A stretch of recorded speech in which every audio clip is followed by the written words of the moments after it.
जय श्री कृष्णा। इससे आगे वशिष्ठ जी कहते हैं कि हे राजन, मैं माघ मास का प्रभाव तुम्हें बतला देता हूँ। तुम ध्यान पूर्वक सुनना। इसे भक्ति पूर्वक सुनकर मनुष्य सब पापों से मुक्त हो जाता है। प्राचीन रत्तर पर कल्प के सतयुग में कुत्संग नाम के एक ऋषि रहते थे, जो कि ब्रह्मा जी के पुत्र थे और बड़े ही तेजस्वी थे, निष्पाप भी थे। उन्होंने कर्दम ऋषि की सुंदरी कन्या के साथ विधि पूर्वक विवाह किया था। उनके गर्भ से मुनि के वत्स नाम का पुत्र हुआ, जो कि वंश को बढ़ाने वाला था। वत्स की 5 वर्ष की अवस्था होने पर पिता ने उनका उपनयन संस्कार करके उन्हें गायत्री मंत्र का उपदेश किया। अब वे ब्रह्मचर्य का पालन करते हुए भृंगुकुल में निवास करने लगे। प्रतिदिन प्रातःकाल और सायंकाल अग्निहोत्र, तीनों समय स्नान और भिक्षा के अन्न का भोजन करते थे। इंद्रियों को काबू रखते, काला चर्म धारण करते और सदा स्वाध्याय में संलग्न रहते थे। पैर से लेकर शिखा तक लंबा पलाश का डंडा, जिसमें कोई छेद भी ना था, इसके लिए रहते थे। उनके कटी भाग में मूंज की मेखला शोभा रहती थी। हाथ में सदा कमंडलू धारण करते थे। स्वच्छ कौपीन पहनते, शुद्ध भाव से रहते और स्वच्छ यज्ञोपवीत धारण करते थे। उनका मस्तक संविधाओं की भस्म से सुशोभित था।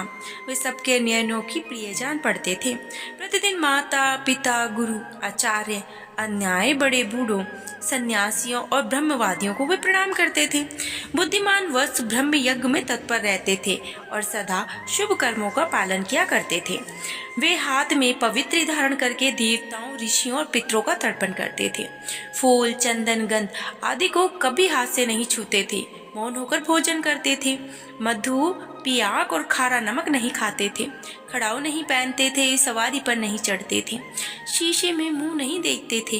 दंत धावन, तांबूल और पकड़ी इत्यादि से परहेज करते थे। नीला, लाल, पीला वस्त्र, खाट, आभूषण तथा और भी जो वस्तुएं ब्रह्मचर्य आश्रम के प्रतिकूल बताई गई थी, वे उन सब का स्पर्श नहीं करते थे तथा सदा शांत भाव से सदाचार में ही तत्पर रहते थे। ऐसे आचारवान और विशेष से ब्रह्मचर्य का पालन करने वाले वत्स मुनि सूर्य के मकर राशि पर रहते हुए माघ मास में भक्ति पूर्वक प्रातः स्नान करते थे। वे उस समय विशेष रूप से शरीर की शुद्धि करते थे।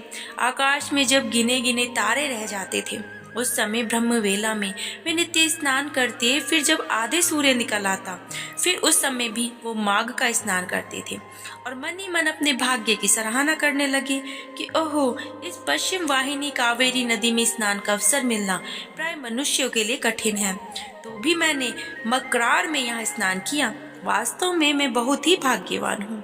समुद्र से मिली हुई जितनी नदियाँ हैं, उन सब का प्रभाव जहाँ पश्चिम और उत्तर की ओर है, उस स्थान का प्रयाग से भी अधिक महत्व बताया गया है। मैंने अपने पूर्व पुण्यों के प्रभाव से आज कावेरी का पश्चिमगामी प्रवाह प्राप्त किया है। इसके लिए वास्तव में मैं बहुत कृतार्थ हूँ। हे माँ, मैं कृतार्थ हूँ। इस प्रकार सोचते हुए प्रसन्न होकर कावेरी के जल में तीनों काल स्नान करते थे। उन्होंने कावेरी के पश्चिमगामी प्रवाह में 3 साल तक माघ स्नान किया। उसके पुण्य से उनका अंतःकरण शुद्ध हो गया। वे ममता और कामना से रहित हो गए और उसके बाद माता पिता और गुरु की आज्ञा लेकर वे सर्व पाप नाशक कल्याण तीर्थ में आ गए। उस सरोवर में भी 1 मास तक माघ स्नान करके ब्रह्मचारी वत्स मुनि तपस्या करने लगे। तो हे राजन, इस प्रकार उन्हें उत्तम तपस्या करते देख भगवान विष्णु प्रसन्न होकर उनके आगे स्वयं प्रत्यक्ष आए और बोले, महाप्राग मृंग श्रृंग, मैं तुझ पर बहुत प्रसन्न हूँ। यो कहकर भगवान पुरुषोत्तम ने उनके मस्तक का स्पर्श किया। तब वत्स मुनि समाधि से विरक्त हो जाग उठे और उन्होंने अपने ही सामने भगवान विष्णु को देखा और वह सहस्त्र सूर्यों के समान तेजस्वी कौस्तुभ मणि रूप आभूषण से अत्यंत आसान दिखाई देते थे। तब मुनि ने बड़े ही वेग से उठकर भगवान को प्रणाम किया और बड़े ही भाव से वो उनकी स्तुति करने लगे। अब भगवान ऋषिकेश की स्तुति और नमस्कार करके वत्स मुनि अपने मस्तक पर हाथ जोड़े चुपचाप भगवान के सामने खड़े हो गए।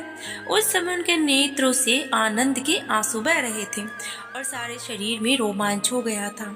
तब भगवान कहते हैं कि हे मृगशृंग, तुम्हारी इस स्तुति से मुझे बड़ी प्रसन्नता हुई है। माघ मास से इस सरोवर के जल में स्नान जो तुमने किया, तप किया, इससे मैं बहुत ही संतुष्ट हूँ। हे मुनि, तुम निरंतर कष्ट सहते सहते थक गए हो। दक्षिणाओं सहित यज्ञ, दान, अन्याय नियम और यमों के पालन से मुझे जितना संतोष नहीं होता जितना माघ के स्नान से होता है। पहले तुम मुझसे वर मांगो, फिर मैं तुम्हें मनोवांछित वस्तु प्रदान करूंगा। तो हे मृगसिंह, तुम मेरी प्रसन्नता के लिए मैं जो आज्ञा देता हूँ उसका पालन करो। इस समय तुम्हारे ब्रह्मचर्य से जिस प्रकार ऋषियों को संतोष हुआ है, उसी प्रकार तुम यज्ञ करके देवताओं को और संतान उत्पन्न करके पितरों को संतुष्ट करो। मेरे संतोष के लिए ये दो कार्य तुम्हें सर्वदा करने चाहिए। अगले जन्म में तुम ब्रह्मा जी के पुत्र महाज्ञानी रिम्भु नामक जीवन मुक्त ब्राह्मण होगे और निदान को वेदांत वाक्य जन्य ज्ञान का उपदेश करके पुनः परम धाम को प्राप्त होगी। अब विष्णु जी के ऐसे परम वचन सुनकर के मृगसिंह कहते हैं कि हे देव देव, संपूर्ण देवताओं के द्वारा वंदित जगन्नाथ, आप यहाँ सदा निवास करें, सबको सब प्रकार के भोग प्रदान करें, आप सदा सब जीवों को सब तरह की संपत्ति प्रदान करें। तो हे भगवान, यदि मैं आपका कृपा पात्र हूँ तो यही एक वर जिसे मैं निवेदन कर चुका हूँ मुझे देने की कृपा करें। हे कमल नयन, चरणों में पड़े हुए भक्तों का दुख दूर करने वाले अच्युत, आप मुझ पर कृपा करिए, मुझ पर प्रसन्न होइए। हे शरणागत वत्सल, मैं आपकी शरण में आया हूँ। अब आगे भगवान विष्णु कहते हैं कि हे मृगसिंह एवमस्तु, मैं सदा यहाँ निवास करूँगा। जो लोग मेरा पूजन करेंगे उन्हें सब प्रकार की संपत्ति हाथ लगेगी। विशेषकर जब सूर्य मकर राशि पर हो, उस समय सरोवर में स्नान करने वाले मनुष्य सब पापों से मुक्त हो मेरे परम पद को प्राप्त होंगे।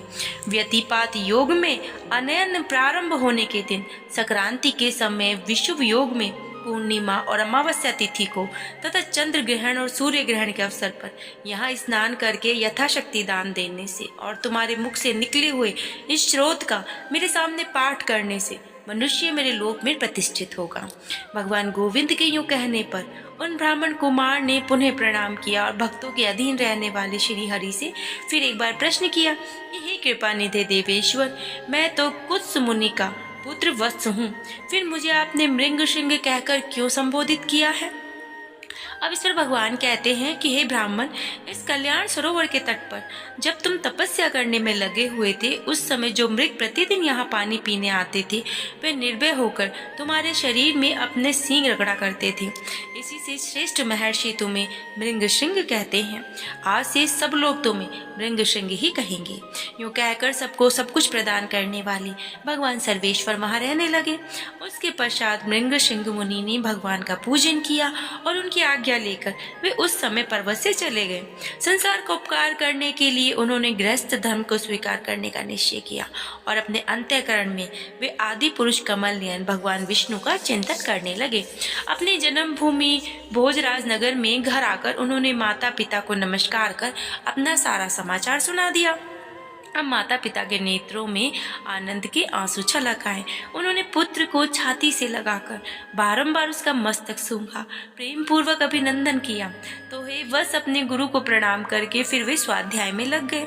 माता पिता गुरु तीनों की प्रतिदिन सेवा करते हुए उन्होंने संपूर्ण वेदों का अध्ययन किया और गुरु की आज्ञा ले विधि पूर्वक व्रत, स्नान और उत्सर्ग का कार्य पूर्ण किया।